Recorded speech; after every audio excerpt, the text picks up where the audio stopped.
English is the language of angles. One word supposed to mean something good actually is trying to tell us something else. For example, many countries around the world won their independence in the 1700s, 1800s. They won what? To stay in dependence of something. Yet we see that the legal term when somebody has no dependence is called non-dependence. Are you a non-dependent or are you dependent? Are you in dependence of others? But people, we don't tend to pay attention to details. As they say, the devil is in the details. So United States won independence of England. United States is still dependent of, is still a colony of, and many other countries around the world. And if you think about it logically, why would a rich person give up its share of land just because some people decided to have a little war? You would continue to attack the land and continue to attack it until you subdue it. That's what you would do, unless you're very, very smart. And you would allow them to think that they have won their independence. You see, you don't say non-dependence. And then you create treaties where they have to buy so much from your country. At the end, making you rich, giving you the same amount of money you earned before. Or you create banks that are not owned by the local people, but banks that are owned by you. And you get money on the interest.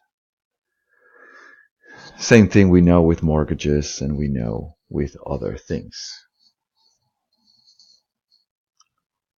Intelligence is how you dominate things. For example, you say, oh, it is a blessing, a blessing. That means that you are telling people, be less, bless, right? So what is the benefit of having a be lessing? In any case, it should be a be moreing, or it should be stronger. But don't be telling people be less, right? That doesn't make sense. We have a movie called The Lord of the Rings. And then many people say that we live on what resembles a dart board. Here being the center. Here, the bull's eye. Then here we have another ring. Then we have another ring here, where the sea of the Mar Glaciale, as Mercator says. Then we have another ring somewhere, and then we have other rings and other rings.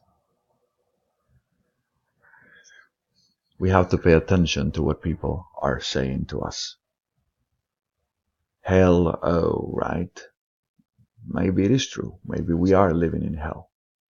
So then when we make our declaration to change this world, we have to be wise on what we write.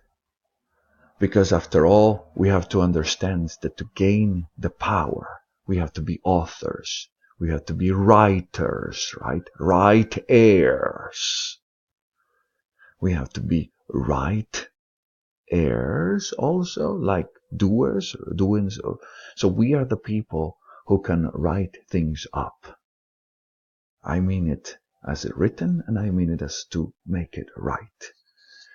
We are the authorities, and we are the ones who can change the story. no longer believe in history. You see this map behind here in this background was posted at the entrance of the National Library. In fact, this entrance is in construction, which is very interesting.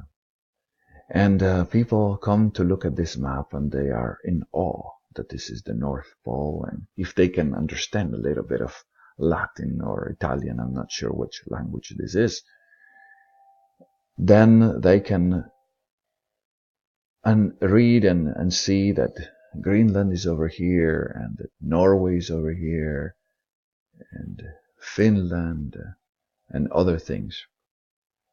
But right next to it, they wrote that this map was published in 1595 it was created by Gerard Mercator. They also wrote that at this time it was believed that all of this was true. This is what they wrote. And you see, the weak-minded people, they read what it says and they just accept it. Why don't you trust science? Science says. Well, I'll tell you why I don't trust anything anybody says. It turns out that the Bible is not true. Certain parts most likely are true, but not everything. So this is how the story starts. Parents telling you that Santa Claus brings gifts to you. Then you grow up, you realize that Santa Claus doesn't exist. Your own parents lie to you. Well, they tell you, because it's cute. It's so cute to see a child believing in Santa Claus. Then you realize the Bible, the churches, the over 3,000 denominations of Christianity are false. And if you still believe in your church, then don't be looking into these topics, because believe me, you have a lot to look into. And if you never thought about why all the gods have one thing in common, they are invisible. Oh, wait, more than one thing in common. They don't talk to you. They make miracles, you think, sometimes, but most of the time, actually, they don't give you what you want. And then you came up with a reasoning, well, it's not God's will. Oh, please. But they all want offerings. They all want money, right? Well, it's not them, they say. It's because of the church. Well, if they are God, then why don't they provide for the buildings and everything else? We have to think beyond, because we are here and we need to find answers. They told us, they created, there's many maps around about the area of the North Pole. There are many maps that say that past the ice, it becomes warm again. Are you going to take at face value what they say? They say, no, there was never a continent found with a river that flows in 4 directions. You see, they say that this is the magnetic pole. This is what, this little area here is what makes the compasses work. That kind of makes sense, right?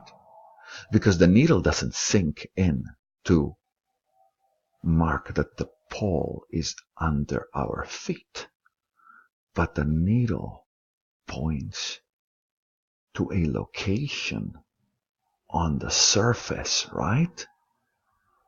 I mean, why would a compass work if the Earth is a ball with a molten core in the middle? Wouldn't the compass be going crazy because the magnetic pole is under our feet? This is just my thinking. Maybe I just need somebody to help me to think, to help me to understand this a little bit better.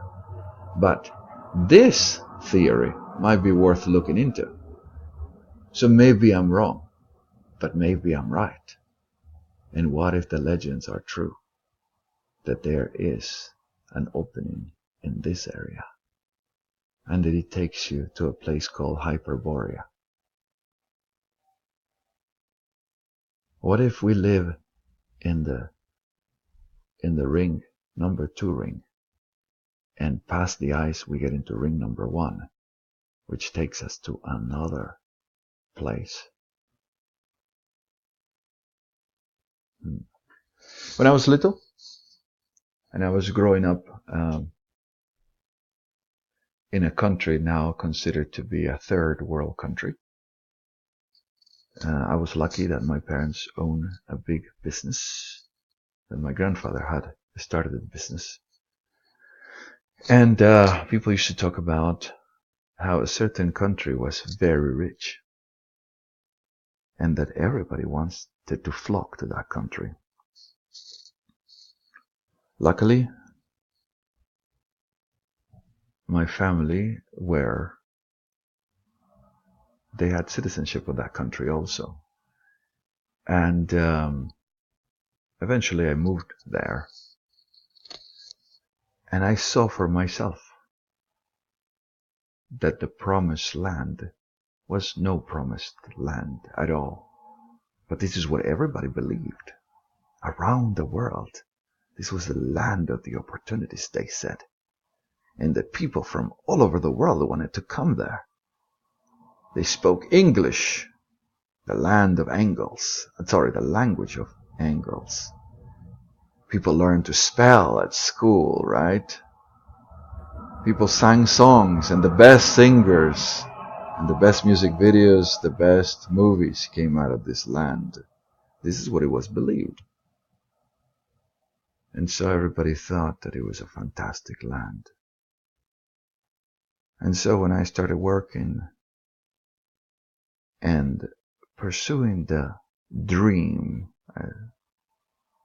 they have a dream there to become rich and then to stop finally working, which doesn't make sense because usually people who have money work to keep their money. So if you are rich, you're not going to stop working. You're going to maybe work less, but not stop working. So I lived there, and I realized I never got vacation. And I worked 6, 7 days a week. It was difficult. Then after working so many hours and so many years without a vacation, I realized that a coworker, or, well, not really co-worker, but employed by the same company in France, didn't work after 12 o'clock on Fridays.